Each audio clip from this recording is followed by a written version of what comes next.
Assalamualaikum warahmatullahi wabarakatuh. Jumpa dengan saya lagi, Neng Eva. Gimana kabarnya sahabat-sahabat hikmah semuanya hari ini? Yang soleh dan soleha, yang baik hatinya, yang cantik dan yang ganteng, yang tidak sombong, rajin menabung, serta rajin sedekah. Semoga hari ini sehat-sehat walafiat dan dalam lindungan Allah Subhanahu wa Ta'ala.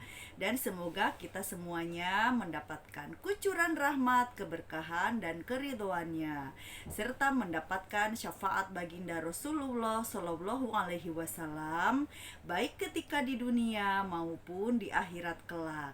Amin, amin, amin ya robbal alamin. Baik sahabat hikmah semuanya, sebelumnya saya akan mengingatkan bahwa video konten YouTube ini dibuat untuk umum dan bagi siapa saja yang mau mengambil pelajaran manfaat serta hikmah di dalamnya, serta untuk pertumbuhan dan perkembangan jiwa kita, terutama untuk pertumbuhan dan perkembangan jiwa saya pribadi ya, dan umumnya untuk kita semuanya, siapa saja boleh. Yang penting mau belajar dan terus belajar setiap harinya.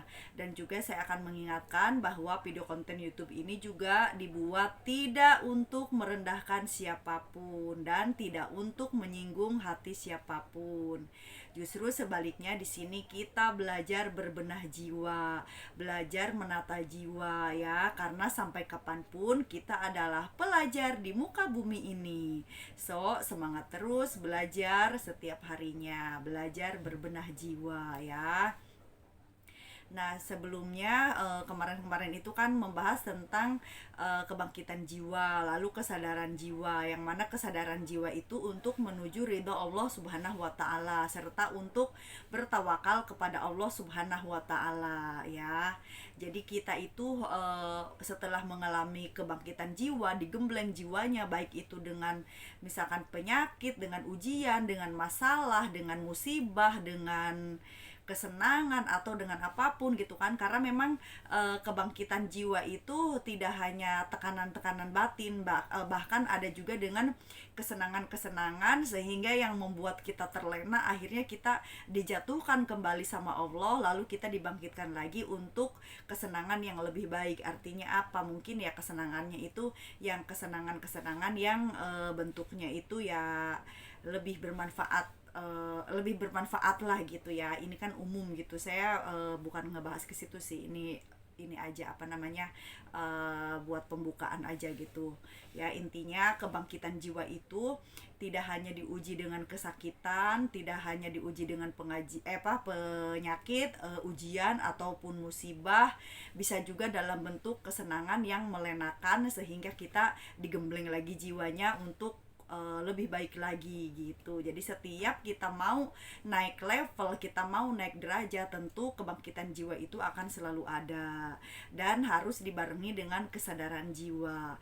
Kebangkitan jiwa tanpa kesadaran jiwa juga kurang sempurna. Kalau kita sudah mendapatkan kesadaran jiwa, dikaruniai kesadaran jiwa, maka hidupnya itu akan dituntun oleh Allah gitu, dibimbing, diberikan taufik dan hidayah gitu. Karena memang sebenarnya sih taufik dan hidayah Allah itu selalu ada, asalkan kitanya mau menyadari gitu. Kalau kita nggak menyadari, ya mungkin hidayah ya hidayah gitu kan, lalai ya lalai gitu. Tapi kalau kita sadar, ya hidayah itu ya akan selalu ada. Artinya hidup kita itu selalu dibimbing dan diberi petunjuk oleh Allah Subhanahu wa Ta'ala setiap harinya gitu, terutama dalam kesadaran jiwa untuk memilih mana hidup yang baik atau yang buruk, mana yang positif atau yang negatif, sehingga pada suatu nanti kita akan diangkat lagi oleh Allah derajatnya dalam bentuk keburukan ataupun kebaikan ataupun masalah ataupun ujian.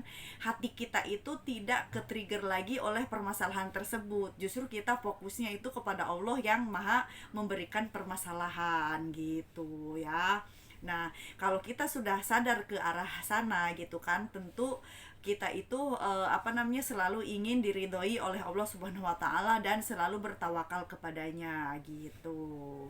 Kalau kita sudah bisa ridho terhadap ketetapannya, terhadap ujian kebangkitan spiritual gitu kan, bahwa kita menyadari kita akan naik derajat dan akan memiliki kehidupan lebih baik lagi, entah itu dalam materi ataupun spiritual gitu kan, ataupun mungkin akan lebih meningkatkan ibadah-ibadah lahir atau ibadah-ibadah batin.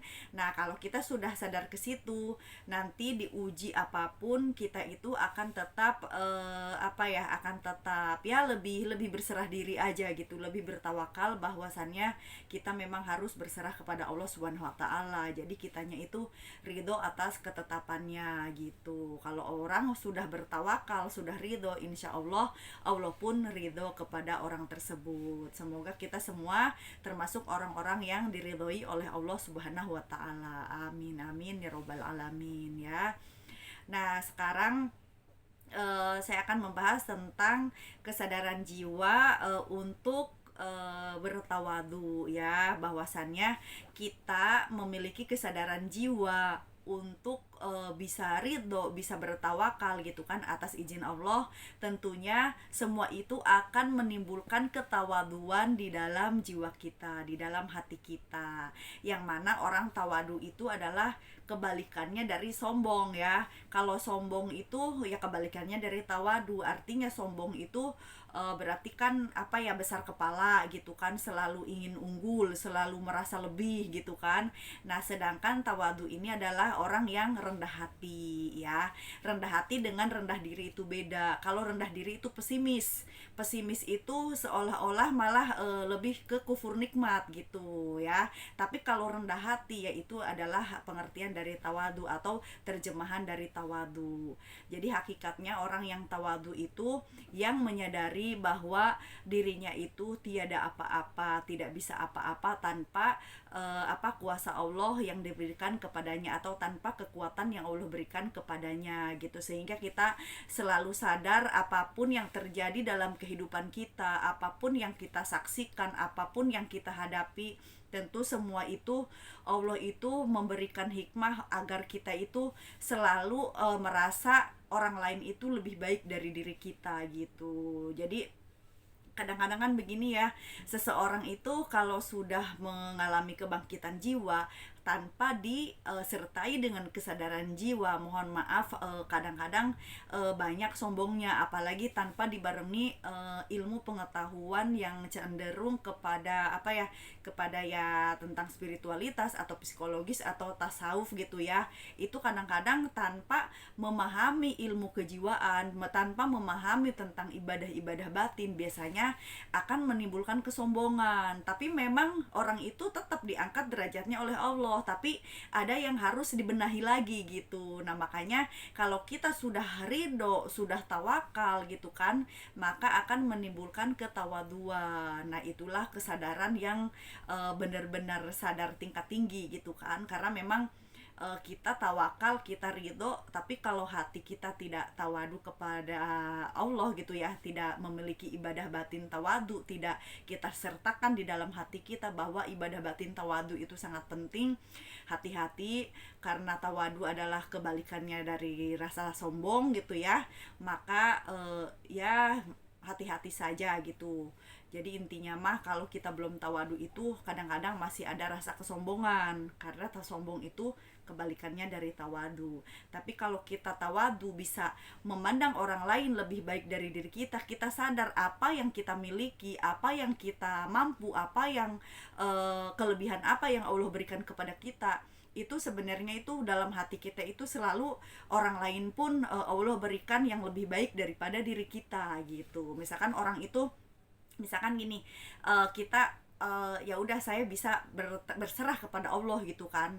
Lalu kita menganggap orang lain itu belum bertawakal, belum berserah diri kepada Allah. Ya berarti kan sombong dong. Walaupun kita tidak merasa lebih baik, tapi karena kita memandang orang lain itu rendah, itu pun suatu kesombongan atau belum tawadu gitu. Tapi kalau kita sudah memiliki kesadaran jiwa, kita tawadu kepada Allah gitu kan, bahwasannya kalau kita bisa diberikan kemampuan atau diberikan kelebihan untuk bertawakal dan ridho kepada Allah, maka orang lain pun lebih dari kita. Jadi selalu hati kita itu terjaga dari kesombongan gitu. Itu namanya kesadaran jiwa agar kita bertawadu. Namun hakikatnya orang yang tawadu, yang sebenar-benarnya tawadu adalah orang-orang yang sudah sampai kepada Allah, atau orang-orang yang mencapai makom ma'rifat billah. Itulah orang tawadu yang sesungguhnya, karena di dalam batinnya tiada yang lain selain Allah Subhanahu wa taala gitu ya.